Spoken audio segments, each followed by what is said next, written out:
Mesdames et messieurs, bonsoir, bienvenue à cette émission spéciale qui porte sur le nouveau gouvernement du président Patrice Talon. En début de soirée de ce lundi 17 avril 2023, le président de la République, chef de l'État, chef de gouvernement, a procédé à un remaniement de son gouvernement. Un gouvernement dans lequel on annonce deux entrées avec un poste de secrétaire d'État, 3 départs et de réaménagement de portefeuille ministériel. Et pour cette émission spéciale, pour décrypter, donc, nous recevons sur ce plateau le consultant politique Agapit Napoléon Maforican. Bonsoir Agapit Napoléon Maforican. Bonsoir Théodule, bonsoir à tous nos téléspectateurs. Très bien. Vous l'avez donc suivi avec nous, ce remaniement du gouvernement du président Patrice Talon. Et là, la grande question est de savoir, il y a un mois, le président de la République, Patrice Talon, annonçait qu'on ne change pas une équipe qui gagne. Alors, samedi dernier, le 15 avril 2023, et donc en présence du président rwandais au cours de la conférence de presse, il a redit qu'il n'a pas encore changé son gouvernement. Eh bien, ce soir, la nouvelle est là, mais la question qu'on se pose, Agapit Napoléon Maforican, est de savoir, mais qu'est-ce qui s'est réellement passé, quels ont été les facteurs déclencheurs de ce qui s'est passé ce soir au niveau du palais de la Marine, du gouvernement. Merci Théodule, merci et bonsoir à tous nos téléspectateurs, ceux qui nous suivent sur la plateforme normale, c'est-à-dire les téléviseurs, au niveau de Canal+, au niveau de la TNT, en clair, et ceux qui nous suivent sur les plateformes digitales, oui, naturellement la TNT. Donc bonsoir à tous, c'est un plaisir de les servir et donc d'être au fait de l'actualité, de les décrypter pour qu'ils comprennent un peu. C'est vrai, on n'a pas la science infuse, mais on a quelques connaissances qu'on essaye de partager avec eux pour qu'ils ne soient pas un peu orphelins de tout ce qui se passe ici et là et des jeux d'acteurs que se livrent les hommes politiques. Donc, oui, le chef de l'État samedi dernier disait qu'il n'avait pas remanié son gouvernement, que ses ministres étaient encore en place. Donc, monsieur Séverin Maxime était encore ministre de la Justice. Et voilà, là maintenant c'est clair, le gouvernement a changé. Ce qui était la rumeur a duré pratiquement une semaine. Et c'est beaucoup. C'est beaucoup. Et donc, oui, avec des rebondissements, un silence plat, un oui, mais du chef du porte-parole du gouvernement. Oui. Et puis finalement, bon voilà, un démenti du chef de l'État, mais un démenti. Mais on pensait que la polémique était bouclée. Non, ça ne pouvait pas. C'était un démenti assez subtil et il avait la main pour ça parce qu'il n'y a pas eu de remplacement. Vous savez, pour ce type de positionnement, il faut des actes. On ne peut pas vous dire, Théodule, on vous a nommé directeur d'ici. La première chose que vous allez demander, où est le décret, où est l'acte de nomination. Vous devez chercher tout l'acte de nomination. Ce qui s'est passé, c'est que oui, sans doute que le chef d'État a acté le départ de M. Kedom, mais l'acte a pris du temps. Et l'acte, il y a pris du temps. Il y a eu une fuite qui est allée trop rapidement de ce côté-là, et ça n'a plus été possible donc de rattraper. Le porte-parole du gouvernement a essayé. Il fallait que vaille, mais bon, qu'est-ce qu'il pouvait faire d'autre? Et voilà, le chef de l'État a tenté d'éteindre le feu, et donc de poser l'acte qu'il fallait poser. Et donc aujourd'hui, on peut dire que tout est rentré dans les normes, mais on aurait pu faire économie et un peu de cette petite cacophonie. Oui, très bien, mais elle a la question qu'on se pose aujourd'hui, Agapit Napoléon Maforican, à la lecture de ce nouveau gouvernement. Il y a eu des départs, 3 départs, et puis 2 entrées, des remaniements de portefeuille. Mais qu'est-ce qui a pu véritablement se passer? Qu'est-ce qui s'est passé? Quels sont les motifs déclencheurs de ce remaniement? Non. En fait... si vous écoutez, vous faites attention à ma précédente prise de parole sur la question du gouvernement. Le chef de l'État a le tempo. C'est lui qui décide de quand il remanise son gouvernement. Le renouvellement de l'Assemblée nationale n'est pas un élément particulier. Mais on n'a pris des habitudes. On a pris des habitudes auxquelles la classe politique n'a pas dérogé. Et donc toute la classe politique, même la majorité présidentielle, tout le monde attendait le remaniement. Je pense que des rumeurs assez crédibles font autant du fait que le président les aurait avertis qu'il allait sans doute procéder à quelques mouvements, mais à minima. C'est ce que des rumeurs l'ont fait, en tout cas des milieux proches du pouvoir, qu'il y a eu, avant même la rentrée parlementaire, la rentrée parlementaire du 12 février, oui. qui aurait eu une rencontre avec le président de sa majorité, où il aurait dit aux élus que, bon voilà, chef de parti, que voilà, il n'entend pas remanier à fond son gouvernement, qu'il entend continuer avec l'équipe qui gagne, enfin qu'il entendrait, parce que je n'étais pas là, donc c'est de continuer avec l'équipe qui gagne, et que voilà, et donc à bien comprendre ça. Alors donc, ça, on l'avait, enfin, ça avait circulé un peu. Alors, qu'il a dit, à bord de là, dire après qu'on ne change pas l'équipe qui gagne, était dans la logique de cette rencontre de ce qu'il pensait. D'accord. Seulement, je pense que les choses sont allées un peu plus vite et l'ont dépassé. Un peu d'abord parce que vous avez une telle annonce au niveau donc, des états-majors politiques, ça déclenche un peu la colère. Parce qu'il y en a qui attendent d'être ministres. Il y en a qui ont envie de prendre la place des autres. C'est de notre, on est habitué à ça. Donc, une telle communication n'était pas nécessairement positive pour les chefs de l'État, dans la mesure où il y en a qui font compte de mauvaise fortune, bon cœur. Ils ne peuvent pas aller à l'affront. Ils savent qu'ils ne sont pas en position d'aller à l'affront. Donc, mais ils n'acceptent pas un peu la nouvelle donne présidentielle. Mais c'est ça, c'est ça. Alors, le chef d'État déclarant qu'on ne change pas l'équipe qui gagne, en a rajouté. Et bon, vous voyez, les communications sont allées dans tous les sens. Voilà. Alors, le 5 avril dernier, il sort donc le décret pour confirmer, enfin, pour former ce gouvernement, parce que après tous ces mouvements, c'est quand même bon donc de rafraîchir le gouvernement par l'acte de nomination. Donc il y a eu un décret le 5 avril, et c'est dans cette logique qu'il a réajusté les portefeuilles entre le ministre Agbenonsi et le ministre d'État Wadaï. Donc, ça a été porté à la connaissance de tous. Je pense qu'à ce niveau, à ce moment-là, il restait fidèle à sa déclaration qu'on ne change pas l'équipe qui gagne. J'ai l'impression que le président avait envie de bouger les gens. Il avait quelques envies que certainement une situation au niveau du ministre économe a dû déclencher. Sans doute quelque chose est passé à ce niveau, au niveau du ministère de la Justice. Et donc, ça a dû prendre du temps parce que, vous voyez, ce calendrier-là a échappé à la maîtrise. Le président Talon est un homme d'agenda, un homme qui marche droit dans ses bottes, qui sait où il va, qui ne se laisse pas avoir par le temps, n'est pas quelque mouvement que ce soit. Je pense qu'à ce niveau, quelque chose a dû lui échapper et donc il est allé un peu plus. Je pense que la fuite du limogeage de ministre Kionam a été l'élément déclencheur. L'élément déclencheur. Donc, malgré les interventions et de porte-parole de lui-même, il était nécessaire donc de mettre fin un peu à cette situation délétère. Parce que si le ministre Kionam était partant, il est évident que son administration ne tournerait plus. Ne tournait plus. Parce que ne pourrait plus tourner. Parce que bon, le directeur de cabinet, le secrétaire général du gouvernement, le secrétaire général du ministère, ils peuvent tourner eux. Ils peuvent tourner eux. Mais ils vont tourner avec quelle hiérarchie, avec quelle autorité hiérarchique. Donc, ce vide crée un dysfonctionnement. Même à minima, il fallait parer au plus pressé.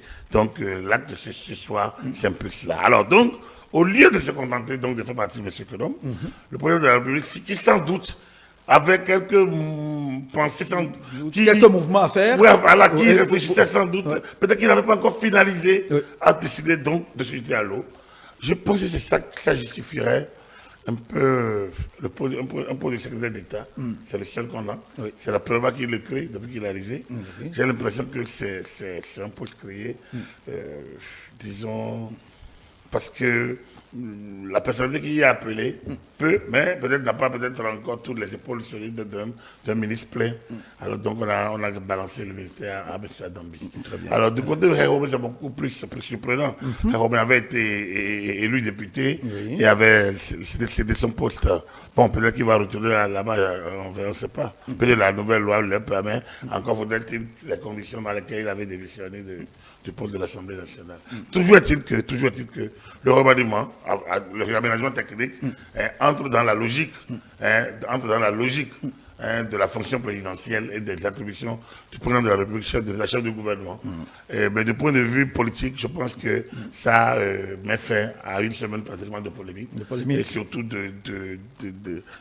peu de cafouillage, de cacophonie, ce dont on n'a jamais eu droit depuis que le président Talon est en place. Une seule fois, quand une information est restée comme ça en l'air, où ça a annoncé, non annoncé, démenti, non démenti, bref.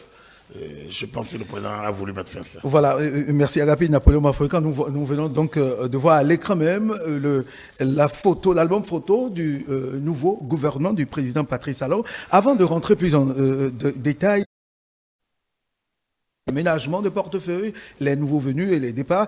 Mais par rapport, nous revenons à ce qui a créé cette polémique depuis quelques jours, le départ du ministre, de l'ancien ministre, Maxime Séverin Quenom. Le secrétaire général adjoint porte-parole du gouvernement était monté au Cogno vendredi dernier et a demandé de patienter le président de la République qui vient aussi crier avec sa déclaration, semble calmer, lever le doute sur cette polémique. Mais pour le Béninois, est-ce que ça ne crée pas une sorte de cacophonie au sein du gouvernement? Est-ce que la communication n'a pas été un peu mal conduite? La communication a flotté. Ça, on doit pouvoir le reconnaître. Je vous ai dit que depuis que le Patrice Talon est au poste, c'est la première fois qu'on assiste à une telle situation. C'est 8 années de maîtrise à fond de tout ce qui est fait au point de vue officiel. C'est une maîtrise totale de l'agenda, de la marque, du tempo, de la manière, de la méthode, des moyens. On a l'impression que tout est minuté, tout est... Cette fois-ci, il y a eu un petit déclic, il y a eu un petit... que j'ai tenté d'expliquer, un peu par la frénésie générale actuelle. Oui. Vous savez, le Patrice Talon a 3 ans de la fin de son mandat, la question de succession se pose déjà, mais peut-être pas là encore le vrai problème. Le vrai problème, c'est qu'il y en a qui rêvent d'être ministre et qui voient peut-être ce rêve leur filer entre les doigts ou entre les pattes. Et donc, le soutien absolu du départ ne le sont plus aujourd'hui. Les soutiens inconditionnels du départ ne le sont plus réellement aujourd'hui. Parce que tout le monde calcule 2026. Tout le monde regarde 2026. Et en ce moment, ce n'est pas les trahisons qui manquent. Ce n'est pas les trahisons qui manquent. Donc, c'est sûr que l'ambiance, quelle que soit la posture, la carrure présidentielle, il est évident que cette situation-là, il y a 2-3 ans, n'aurait pu jamais se passer. Mais aujourd'hui, oui, ça se passe. Et je pense que c'est un signal qu'il est important que le camp présidentiel prenne en compte. C'est un signal parce que c'est compliqué la fin du pouvoir, la gestion de la fin du pouvoir. C'est difficile. C'est tellement difficile que lorsque on a eu un pouvoir qui a maîtrisé son agenda, qui a conduit ses réformes avec autant de célérité, avec autant d'abnégation, avec autant de sérieux, mais avec autant de rigueur, de détachement, donc de rigueur et de fermeté, avec autant donc de rigueur et de fermeté. Vous comprenez que ce n'est pas que des amis qui s'est fait, et que donc, en ce moment-ci, et surtout qu'il n'y a pas eu de nouveaux récompensés. En fait, on a l'impression que c'est les mêmes qui, depuis 8 ans, sont là, profitent du système. Et il y en a d'autres qui disent, mais nous, pourtant, on est des militants, on s'est mouillé. On était de la première, on était là en 2015, on était là en 2016, on a fait ci, on a fait ça, et nous, on ne gagne rien. Alors, il y en a qui sont au gouvernement, qui n'ont jamais été dans les batailles, il y en a qui sont dans les directions. Vous voyez, c'est comme ça que ça fonctionne. C'est comme ça que ça fonctionne dans les têtes, parce que les gens veulent du pouvoir. Ils veulent du pouvoir. Et je vois que le chef d'État, lui, il a envie de changer les choses dans les têtes de comprendre que ce n'est pas un gâteau qu'on va se partager. Le pays n'est pas. Donc, on est dans cette ambiance-là. Et comme elle annonce aussi la fin du mandat, et tout ça entre en ligne de compte dans ce que vous avez pu appeler cacophonie, et qui en était vraiment une durant cette semaine. Vous savez, il y a le silence déjà, après l'annonce, l'absence d'un acte officiel posé déjà, était déjà le premier signe de la cacophonie. Ensuite, la déclaration de porte-parole, qui était une déclaration à minima, mais de dire oui, quelque chose se passe, mais attendez que les tests soient pris. Et puis le chef d'État qui dit que, bon, jusqu'à présent, il n'a pas changé de gouvernement. Et que ça pourrait intervenir ce soir ou demain, c'est voilà. ce qu'il avait dit. Non, il était ouais, c'était subtil. Finalement, il a voulu en finir avec. Ouais. Il a pris sa décision, sans doute. Je pense qu'il était dans cette dynamique. Quelque chose a dû le retenir un peu. Et on en est arrivé à la situation un peu de la conflit. Voilà. Mais venons-en donc au départ de ce gouvernement. Et Hervé, le ministre Hervé Khekhoumé est parti. Donna Didier Oussou est parti également. De l'autre côté, donc, c'est vrai qu'un homme est parti. Voilà les trois qui sont partis. Alors, qu'est-ce que cela voudra dire selon vous? Le départ de Khekhoumé, le départ de Donna Oussou, avec tout ce qu'il y a eu comme déploiement, travail jusque-là. Vous savez, avec Patrice Talon aux commandes, je me suis donné une posture, celle de ne pas supputer. Parce qu'il a un fonctionnement à la limite cartésien. Hein, il a une manière de fonctionner que même vous êtes analyste, commenter, c'est un peu aller dans les supputations. Surtout quand il est question de son agenda à lui. C'est difficile de commenter son agenda. Alors donc, faut-il disserter sur le départ de Jean-Claude Oussou ou de Hervé Khekhoumé? La seule chose que je pourrais dire sur Khekhoumé, c'est que lui, il avait été élu député. C'est ça. Et le chef d'État a voulu qu'il... Enfin, il n'a pas voulu siéger. Il n'a pas siégé. Et s'il n'a pas siégé, ça ne peut qu'être avec la vie présidentielle, avec la valeur présidentielle. Alors donc également, si quelque chose s'est passé avec Séverin Kelom, je pense que quelque chose s'est passé également avec Khekhoumé et Jean-Claude Oussou. Il y a des choses qui sont passées. Autant ne pas aller à l'abordage et attendre d'avoir quelques informations que de faire de la supputation. Ici, je sais pas, comme je dis, c'est Patrice Talon qui l'a amené au gouvernement. C'est lui qui la débarque. C'est son droit le plus absolu. Il ne faut pas aller chercher pourquoi. Très bien. Voilà, mais tout de même, nous allons... Alors, vous l'avez dit tantôt, le poste de secrétariat d'État à l'énergie est créé avec l'arrivée de M. Dahomey, Édouard. Et puis, de l'autre côté, le réaménagement technique, on en a observé. Il y a le ministre Didier Tonato qui a désormais en charge les transports et le développement durable, en plus du cadre de vie. Il y a également Samou Adambi qui devient ministre de l'énergie, de l'eau et des mines. Autant de charges qu'on en a ajouté à ces ministres. Bon, mais ils s'alourdissent un peu de nouvelles charges, et tant mieux pour eux. Sans doute qu'ils font preuve d'efficacité, sans doute qu'ils entrent dans les cordes, comme on le dit, qu'ils sont dans le tempo présidentiel. C'est bien qu'il y en ait qui reçoivent les fruits, qui jouissent des fruits de la confiance. Pourquoi pas? Moi, comme je le dis, c'est le chef de l'État qui fixe les attributions, qui nomme les membres, qui fixe les attributions, qui met fin à leur fonction. Donc, c'est doute qu'il est satisfait de leur fonctionnement. Et c'est sans doute qu'il n'a pas envie, c'est tellement beaucoup plus. C'est beaucoup plus. Beaucoup plus qu'il n'a pas envie de faire venir beaucoup de nouvelles têtes. C'est une équipe qui gagne. Donc, du coup, il a préféré faire des repositionnements à l'interne que de faire du poste pour poste en termes de remplacement. Donc, c'est ce que je me rends compte, je peux dire. Un remplacement à l'interne. Donc, on repositionne les gens. Le cadre de vie récupère les transports. Et lorsqu'on parle de cadre de vie, on n'est pas loin des infrastructures. Alors, il récupère les transports. Peut-être en attendant qu'on voit clair. Dans le même temps, l'eau capte l'énergie. Alors, l'énergie, les mines et l'eau étaient déjà ensemble pendant longtemps. Ensuite détachés, ensuite regroupés, ensuite détachés. Donc là, on est habitué de ce côté-là à ce jeu musical qui crée, qui décrée. C'est pas souvent un problème au niveau du ministère de Mines, de l'Énergie et de l'eau. Avant des ministère des Mines, de l'hydraulique. Donc, c'est les mêmes. Bon, ça change de domination un peu. Mais c'est toujours. Ça va, ça vient.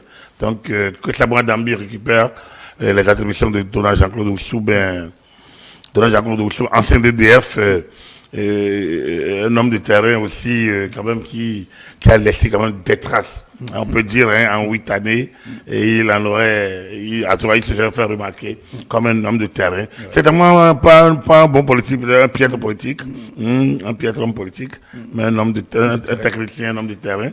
Peut-être des choses lui échappent ces temps-ci. Vous savez, bon, la question de l'énergie électrique, ces jours-ci.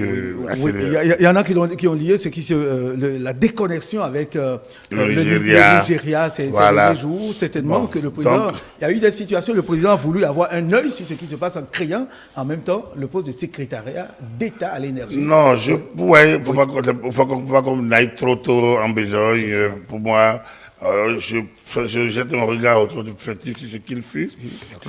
Et je dis qu'il a fait une entrée fracassante dans le gouvernement. Ce n'est pas quelqu'un qui était connu au Bénin. Il ne fait pas de ceux qui sont venus de l'extérieur pour accompagner les choses de l'État. On ne peut pas dire qu'il ne s'est pas débrouillé. Hein? Il n'était pas un homme du terrain. Il est venu, il a dû mettre au service du Bénin ce qu'il sait faire. Ce qu'il sait faire. Au rythme présidentiel n'est pas donné à tout le monde. Hein, le président Talon est un homme, je pense, particulièrement inspiré et d'une endurance terrible. Donc, du coup, je ne sais pas s'il y en a, si Jean-Claude Oussou a été essoufflé entre-temps. Je ne sais pas, je le dis ainsi. Alors donc, est-ce que c'est une faute, est-ce que c'est une insuffisance ou un repositionnement? On verra bien les jours à venir, on ne va pas s'aventurer. Donc je pense que il y a au moins quelque chose de clair, le président Talon n'a pas voulu faire venir du monde. Alors il a fait venir Maître Yvon Detchenou, ancien bâtonnier, et pour jusque là président donc de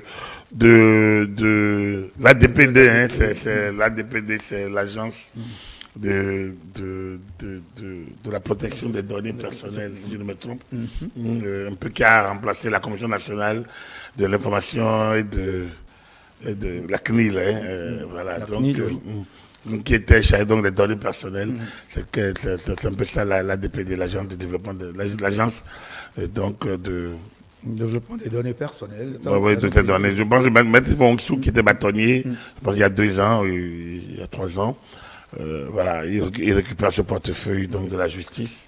Et donc un avocat, ça veut dire que bon, c'est une succession d'avocats après Maître Jogbenou, Maître Kedom, Maître Detchenou, Maître Detchenou, voilà, qui va étaler, qui va faire mettre au service du Bénin.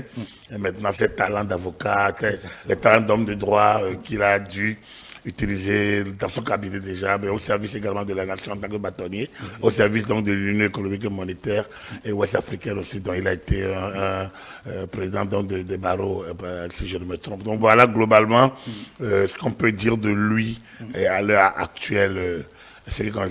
Voilà. Très bien. Mais tel que présenté aujourd'hui avec des réaménagements, des ajouts de portefeuille à certains ministres, est-ce que c'est vrai, le présent remaniement vient de tomber, est-ce qu'on pourrait assister peut-être avant 2026 un éventuel remaniement vu la charge que ça devient, que ça apporte à d'autres ministres, transports et autres? Vous m'obligez à supputer à nouveau. Vous m'obligez à supputer et j'ai pas envie de. J'ai pas envie de supputer parce que, comme j'ai dit, je suis pas dans la tête du président Talon et il est difficile d'être dans sa tête bizarrement. Il est très difficile d'être dans. Avant les médias, on essaye donc de lire dans les agendas présidentiels. On essaye de supputer, de spéculer. Bon, c'est pas facile de le faire avec le président Talon, mais il m'étonnerait que ce gouvernement de ce soir, de ce 17 avril 2023, soit le dernier. Il me surprendrait. Très bien. Il me surprendrait, mais ce ne serait pas une surprise près avec le président Talon. Donc, mais il me surprendrait que ce gouvernement soit le tout dernier. Sans doute, avant 2026, il doit pouvoir en avoir au moins. Très bien. Alors, en tant que consultant politique, est-ce que, vu tel que les choses évoluent, les choses ont évolué et continuent d'évoluer, au niveau de l'Assemblée nationale, avec un remaniement qui est intervenu aujourd'hui, est-ce que nous pouvons dire que le cap est en train d'être mis lentement mais sûrement sur 2026? La question de l'association qui revient, vous l'avez dit au départ. Oui, le cap est en train d'être mis sur 2026, c'est une évidence. C'est pour ça que je disais qu'il ne serait pas surprenant qu'il y ait encore un nouveau remaniement. Mais en fait, vous voyez, ce soir, ce 17 avril, j'ai l'impression que, bon, l'agenda est allé un peu plus vite. Hein. Je peux me tromper que ce qui était prévu. Peut-être que ce réaménagement, au moment où le chef d'État prenait son décret d'il y a 10 jours, d'il y a 12 jours, pas évident qu'il pense qu'il ferait encore le même acte en se libérant de certains de ses collaborateurs 2 semaines après, 2 semaines plus tard. Donc c'est sûr que quelque chose s'est passé et a dû jouer sur l'agenda, sur le timing présidentiel. Or, Patrice Talon n'aime pas souvent ça. Apparemment, il est, comme je vous l'ai dit, pas apparemment, mais comme je l'ai, on avait à le constater sur le terrain, c'est un homme qui met son agenda et qui a envie d'en donner. Apparemment, il a été un peu pris de coup par certains événements. Donc, c'est pour ça que je disais que bien visiblement, il y aurait un autre remaniement. Alors, donc, oui, 2026, bien sûr. On ne peut pas aujourd'hui ne pas en parler. C'est ça. On est à 3 ans. Hein, on est à 3 ans de l'échéance. Et la situation ne se fera pas sur 3 ans. Il y a des actes préparatoires. Donc, il faudrait que dans 1 an, 1 an et demi, un visage aussi clair apparaisse pour pouvoir être en pole position. Parce qu'il ne faut pas attendre non plus le dernier moment. Il est évident que le contexte dans lequel nous sommes mérite que celui qui pourrait être le successeur, si ce n'est pas Patrice Talon lui-même, celui qui pourrait être son successeur, soit connu plus tôt. Pour qu'elle dise plus tôt, c'est pas moi qui décide. Mais soit connu quand même pour que l'opinion puisse se prononcer.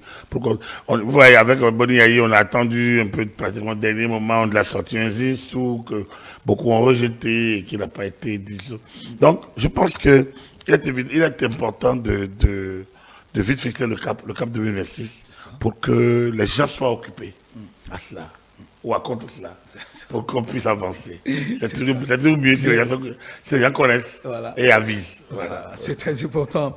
Merci à vous, Agapit Napoléon Maforican. Je rappelle que vous êtes consultant politique et c'est avec vous que nous avons analysé à chaud le nouveau gouvernement du président Patrice Talon qui est intervenu aujourd'hui en début de soirée de ce lundi 17 avril où on note bien sûr deux entrées avec un poste de secrétariat général à l'énergie. Maître Yves Desgenoux devient donc ministre garde des Sceaux, ministre de la Justice et de la Législation. Nous avons noté 3 départs. Le départ donc du ministre Hervé Réhomé, du ministre Donat Didier Woussou et de Séverin Maxime Quenom. Des réaménagements sont intervenus donc du côté du ministre Didier Tonato qui, en plus de son ministère de cadre de vie et de développement, a aussi désormais la charge des transports. Samou Adambi devient ministre de l'énergie, de l'eau et des mines. Et bien évidemment, mesdames et messieurs, vous avez donc à l'écran tout à l'heure l'album photo donc, du gouvernement qui est intervenu ce soir. Le consultant politique, Agapit Napoléon, a quelque chose à ajouter? Oui, Romain, bon, disons comme je disais, c'est quand même un destin particulier. Il était déjà parti du gouvernement. Il y est revenu. On se souvient. Ouais. Il était déjà parti, il y est revenu. Il a eu la chance d'être élu député, il est resté au gouvernement, il ressort. Bon, d'être bien particulier quand même, hein, pour quelqu'un, voilà, pour cette personnalité-là. Bon, on lui souhaite bonne chance. Puis de toute façon, peut-être qu'il retrouvera son poste de député, ou peut-être qu'il sera repositionné aussi. En tout cas, pour nous qui sommes là pour observer, pour analyser, moi je pense que ces personnalités ont ce qu'ils sortent aujourd'hui mérite d'être salués pour ce qu'ils ont fait aux côtés du président Patrice Talon. Parce que, comme je l'ai dit, c'est des Béninois qui ont été. Vous voyez, quand on vous nomme, beaucoup voient simplement l'actif. On voit le rayonnement, on voit le positionnement. C'est aussi un service. Le pouvoir est service. Le pouvoir est service. Vous voyez, ces personnalités sont écrasées par le feu de l'actualité. Et voilà, on va vous dire que c'est une grâce, oui, mais c'est une grâce, mais parfois, c'est aussi une exposition hyper médiatique qui n'est pas habituée, à laquelle beaucoup ne sont pas habitués. Voilà, donc, peu ou prou, moi, je salue un peu Maître Nom, C'est pas facile, le portefeuille de la justice. Surtout lorsque c'est un avocat qui prend. Je connais un peu ce pays. Et un peu, c'est difficile toujours. Voilà, un salut à lui, salut à Romain, et Hervé. Et à Donald Jean-Claude qui, je pense que il n'est pas un homme politique, peut-être qu'il va s'il rebondit dans un cabinet ou autour du chef de l'État, encore tant mieux. Il a Porte-Novo dont il a été leader et BR pendant un temps n'a pas dû l'adouber. Je pense qu'il faut qu'il tire les conséquences un peu de tout ça aussi. Et voilà, donc ainsi va la vie. Hein. Voilà. Mais pour finir, que dites-vous de certains qui pensent que le chef de l'État ne lâche pas ses proches, ses amis, ceux qui lui ont été, ceux qui ont servi autour de lui, et il se pourrait qu'on assiste à un repositionnement de... C'est pour que depuis longtemps je parlais de redéploiement, si rebondissent ailleurs, parce qu'effectivement, je n'en ai pas connu réellement autour du président Talon qui erre, qui erre après être sorti. Je pense que le président Talon a un cas particulier de ne pas lâcher les siens. Et déjà, sa tendance à ne pas trop bouger montre qu'il est un homme de stabilité. Mais après cela, ça dépend sur quelle base ils ont quitté le gouvernement. Toujours est-il que, comme je le dis, c'est pour eux, c'est déjà une grâce d'avoir déjà été là. Servir le pays est une grâce, c'est pas donné à tout le monde. Et donc, ils ont déjà été là. Après, vraiment, je pense que Dieu pourvoira, comme dirait l'autre, voilà. Pour jouer au fataliste, pour ne pas dire partir de talon, il pourvoira, peut-être, ou leur destin, il pourvoira. Voilà, donc, disons que salut à eux. Je voudrais aussi quand même remarquer un truc, excusez-moi, voilà, le président Talon confirme par ce remaniement aussi que le ministère de la Communication n'existe pas. Ça, c'est quelque chose d'important. On a pu, beaucoup avaient pensé que oui, c'était trompé, il s'est rattrapé, et il a voulu pas, donc il a sorti au long là, et bon, donc pour ne pas assumer, il a dit que ce ministère. Là, maintenant, je voyais de manière claire, il avait si c'était le cas, il avait toute l'occasion donc de remettre un ministre ou bien d'ajouter ce contenu, même si on sait que Madame la ministre du numérique et de la digitalisation a le regard sur le secteur. Je pense que le fait de sortir ce ministère à jamais, en tout cas, est une marque vraiment pour moi, c'est un gros acte de respect des médias, qui montre combien les choses d'État attendent que les médias soient dans un autre rayonnement. Et il va falloir que tous ceux qui, ici ou là, peuvent y travailler, j'en suis sûr, qu'on s'investisse suffisamment pour en faire, pour que effectivement le président Talon soit content d'avoir raison. C'est-à-dire qu'on lui donne acte vraiment du fait qu'il ait compris que le gouvernement n'a pas besoin de ministère de la communication, mais que le secteur doit être repris en main et par la haute autorité de l'audiovisuel de la communication et par les professionnels eux-mêmes. Très bien. Merci à vous, Agapit Napoléon Maforican, consultant politique. Avec vous, nous avons donc analysé à chaud, à travers cette émission spéciale, le nouveau gouvernement qui vient d'être publié par le secrétaire général du gouvernement. Et donc, c'est officiel. Nous l'avons noté, 2 entrées avec un poste de secrétariat, 3 départs et des réaménagements de portefeuille. Merci, mesdames et messieurs, de nous avoir suivis. Vous qui étiez en notre compagnie sur l'ensemble de nos canaux digitaux, sur notre site internet www.etelebene.com, sur notre page Facebook Télé en direct, notre compte Twitter Télé Live, notre chaîne YouTube Télé Bene et en direct via notre application iOS et Android Télé Bene, sans oublier bien sûr le canal 275 et la position 12 sur la TNT. Merci de toutes les façons. La semaine, les jours à venir, nous aurons plus de détails avec le consultant politique, d'autres développements à analyser. Donc, avec l'actualité, merci de nous avoir suivis et bonsoir chez vous.